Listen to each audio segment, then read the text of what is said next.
Hello, Fremont United Methodist Church. After lots of interesting new technology that we're trying to get together so that we can live stream worship on Sunday, we are now going to just do this recorded video style. So I am Pastor Shannon Marie Berry, and here with me today is our Church Council Chairperson, Josh Price, and we are here today to present our Thursday announcements for this week.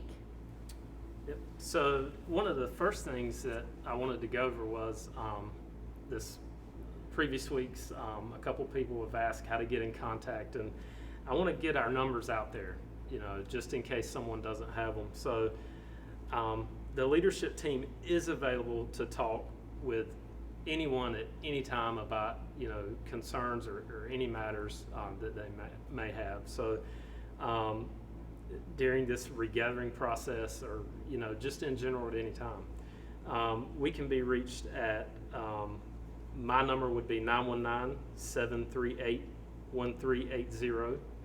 Shannon Marie, your number, as I'm sure many people know it, 919-709-3310. And then of course Linda Edmondson, the lay leader, she can be reached at 919-738-8251.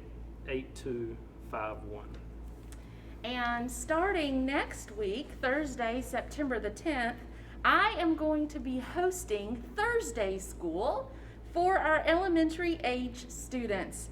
Since everyone is headed back to school and are trying to get back into their different routines with the help of Jordan Webb and Tracy Jennings, we have transitioned story time into Thursday School. We'll gather on Thursday nights via Zoom at 5:30. We'll use the same login that we use during story time.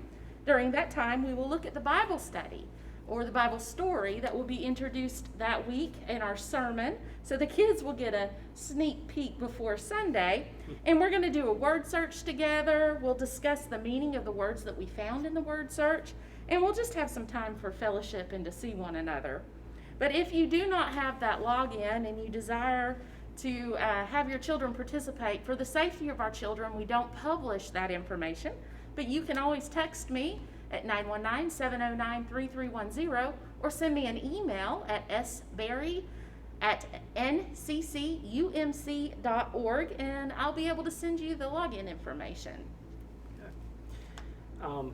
Speaking of regathering, one thing is that the process here for regathering is a little bit different than what we've seen. So this Sunday, September 6th, will be our first Sunday, as you've heard us say before. And as we're recording this, September 3rd, there's still seats available for you to make reservations for your family to come.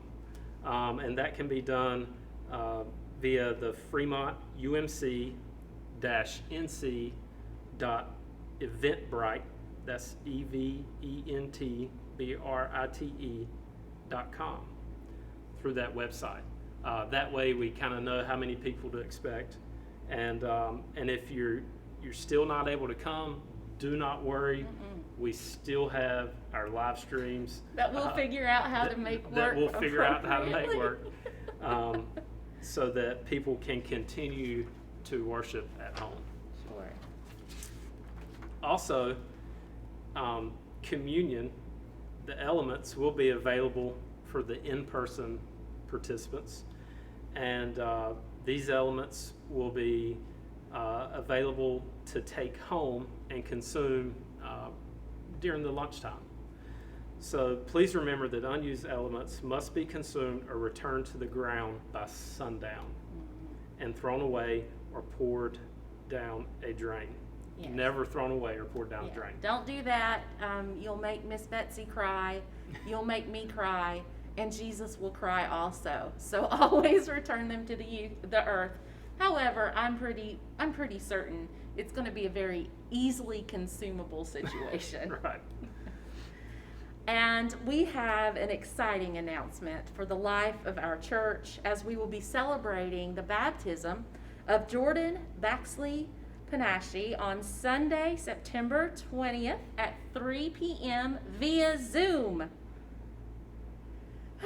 As both the sacrament, communion, and baptism are called to be done in the body of the congregation, and due to health concerns, due to social distancing needs, etc., Jonathan and Lee and their family, myself, and under the advisement of our district superintendent, have found a creative way in honoring their desire as parents to have their son baptized and still involve the congregation.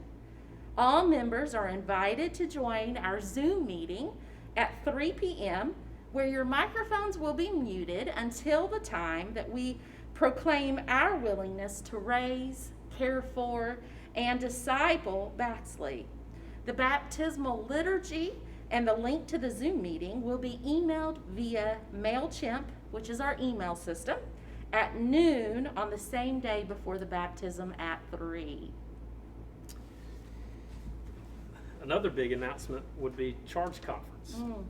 So Charge Conference time is scheduled for Tuesday, October 13th at 7 p.m. via Zoom, and the link will be shared closer to the scheduled time. And Shannon Marie, you and I are currently working to schedule Zoom meetings with all our committees, especially those who have Charge Conference business to discuss. So we have several meetings that you will be seeing via Zoom with the teams. So in order, we have first the Staff Parish Relations Committee. They will be meeting Tuesday, September 8th. Next, we have the Leadership Development and Nominating Committee meeting Wednesday, September 9th. Then we have the Finance Committee meeting Tuesday, September 15th. Worship Committee, Wednesday, September 16th. The Trustees, September 22nd. And last but not least, the Church Council, September 29th. Now, all these meetings will be at 7 p.m. Just so that we can not complicate things too much and all be able to participate. No. So the Zoom meeting ID is 968 6388 1111, and the password is 242 4797. And also, along those lines, there's several groups that aren't listed on here, but we definitely encourage those groups to meet via Zoom with Reverend Berry, and that can be done by contacting you and setting up a time. If you contact me, I can set up our Zoom meeting time, because we do have an account that is paid for. It lets us meet longer, it allows a little more security, all of those things, and I don't necessarily have to be involved with your meeting, because SALT Sunday School class, I'm not always there when you all are getting on. Stewart Pike Circle met last night, and I wasn't there for that meeting either, but able to schedule that meeting for them so that they can all get together and see each other's faces and smiles, because it's kind of hard to do that when we have masks on, isn't it? Yeah, that's right. And that just makes it easier for everybody on the committees as well, not having to worry about setting all that up, just having a number to log into it. Sure.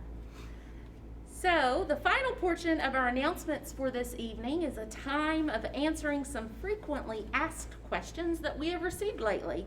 So, Josh, this question is for you to answer. What is happening with the preschool? Okay. Well, as you know, several weeks ago, you had reached out to myself, Linda Edmondson, Steve Evans as our trustee chairperson, seeking guidance regarding how preschool should plan to open. Keeping in mind that we were not yet utilizing the building as a congregation, and that we would have several restrictions to adhere to in accordance with the state requirements, annual conference, CDC, etc. The outcome was that the preschool should meet virtually through the fall, and that we would step out in faith that in January, God would provide a way for us to open the preschool for an in-person instruction. So with that said, we invite you to continue to hold this in prayer, that God will open this path for our preschoolers to return to in-person instruction. And we thank Sherry Stewart for flexibility in leading our children in virtual learning online in that environment. So Shannon Marie, the next question is probably better for you to address, since it's one of your areas of understanding, and that was why we are not worshiping in the sanctuary. All right, so Josh, that is actually a multifold, complicated technological answer. First is limited capacity. Back early on, several months ago, Linda Edmondson and myself spent time yarning off the sanctuary, seating for maximum capacity. So if you go into the sanctuary right now, it looks like a spider web of yarn has just attacked the pews.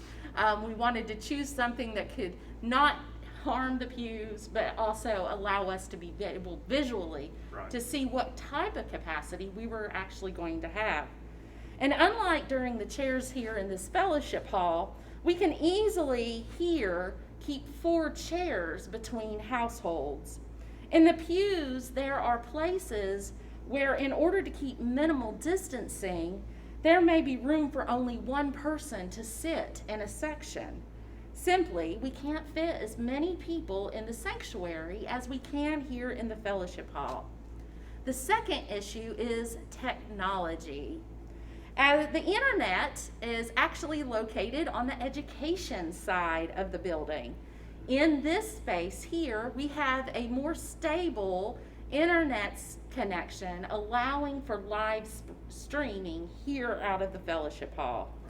And live streaming has become a very viable way to share with those who desire to participate in worship with us at Fremont UMC.